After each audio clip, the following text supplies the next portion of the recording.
All right, you guys ready to have a great time? I'm going to bring up my good friend and your host, the host of What We're Drinking, my friend and yours, Dan Dunn, everybody. Clap, clap, clap, clap, clap. Anyway, I do love coming to New York. We do the show here a lot. This is a quick trip, unfortunately. I flew in yesterday, and I'm leaving tomorrow.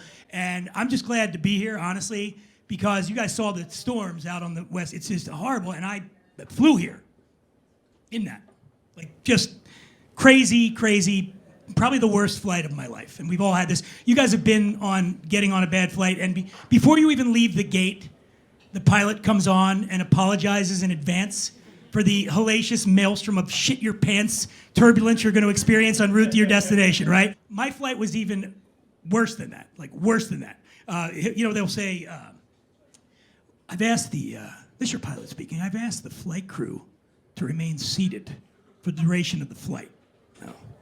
My pilot came on and said, ladies and gentlemen, this is your pilot, your captain speaking, I've asked the flight crew to stay behind in LA. The airline's short-staffed as it is. We're not going to put them up there on what is increasingly looking like a suicide mission. My wife just left me. I started drinking again. Sit back and relax. Enjoy your flight and your last few minutes on this earth. So go. As if coming out and trying to do jokes in front of a sold-out crowd isn't hard enough. Right before I literally 90 seconds before I came out, Joe goes, wait, you're going to do jokes? And I said, yeah. And he goes, no, don't do it. Don't do it.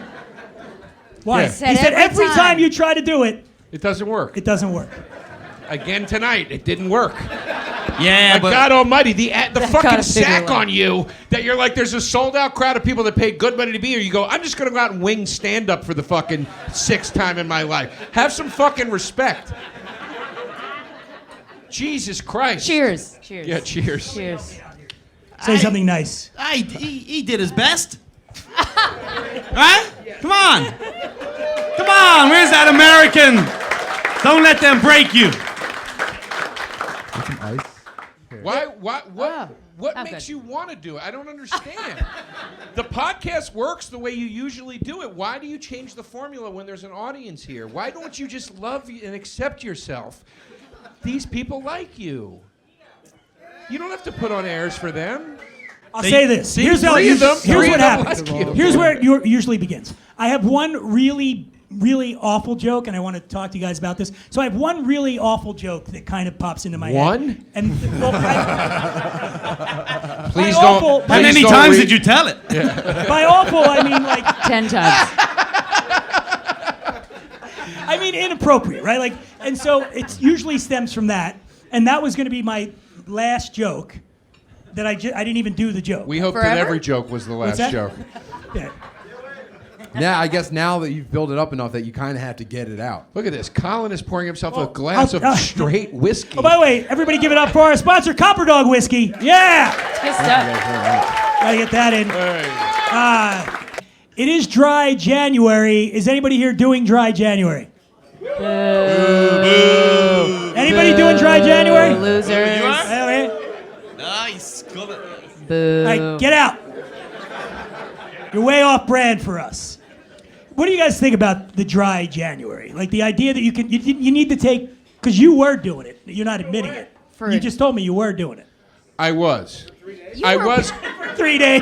I was going to try to do it, and then Dan... And then the cocaine kicked in, and he was like, no. Drink. I was going to try to do it, and then Dan, you took the stage. Guy need a fucking drink. And he grabbed the bottle out of someone's hand. Yeah. He reached. Dry January is what I refer to when Dan brings a woman to see his stand-up. That's a joke. Cause that pussy gets dry! You're gonna start a fire up in Cali. No, I was gonna, yes. The cabin, our vacation home is gone. Don't fuck her in a cabin. Start a bushfire. I was gonna try to do dry January. Were you gonna try to do it? No. I did something I called it Feel Your Feelings January, because I would just rip weed. Like I have a volcano vaporizer. If you're a stoner, Quit you know what bragging. that is. But yeah, it's That's great technology. Very expensive vaporizer. I smoked a lot of weed, but it was to avoid feelings. So I tried it one year and I liked it. But then I was like, feelings are. I'm just gonna smoke and drink and do whatever I want. You do it all in moderation, dude. You get on a cycle. Exactly. You get on a cycle of feeling stuff and then feeling a little bit less stuff and then like really feeling stuff and then you back off a little bit. Here's what I don't like. I know way too many people who claim like, you know, I'm 700 days sober right now. It's like, dude, you weren't partying that hard 700 days ago. I remember. Like, there's people that are quitting drinking and it's just they don't have a social life. You know what I mean? And then they're the people that are loudest on social media. Like, they're posting like a clock counting up. Like, wow, I can't believe it's been exactly 1,000 minutes since my last drink. Life has been so much. It's like, shut the fuck up, loser. Get a life. Or maybe Go get herpes. But maybe they got wasted. They weren't even drunk when they quit. They just had like one Bloody Mary. And, it was like, And it makes you feel bad about yourself because That's I've seen people on social and they're like, I got sober, whatever. And I remember hanging. I'm like, I'm way more of a fucking lush than this person. Like, what does this say about me that they felt they had to quit?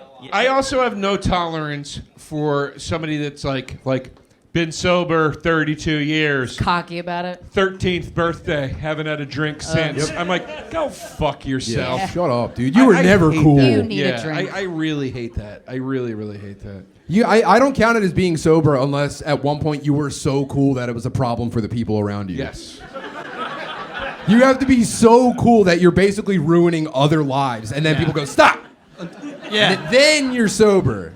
Until your daughter that you rarely see says, please. Yeah. Yeah.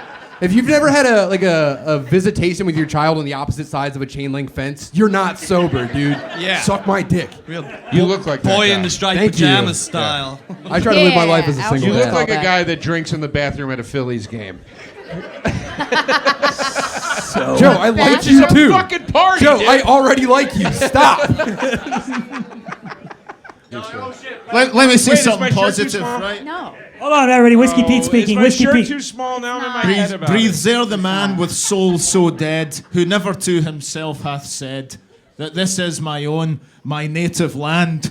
Copper Dog Scotch from Scotland! Come on! Whiskey Pete, everybody. Whiskey fucking Pete. You'll By never the way, take. the whole podcast that you're going to hear that I actually post is going to be hello and then that. That's He it. goes, Everything else. He goes, you can take my copper dog, but you'll never take my freedom.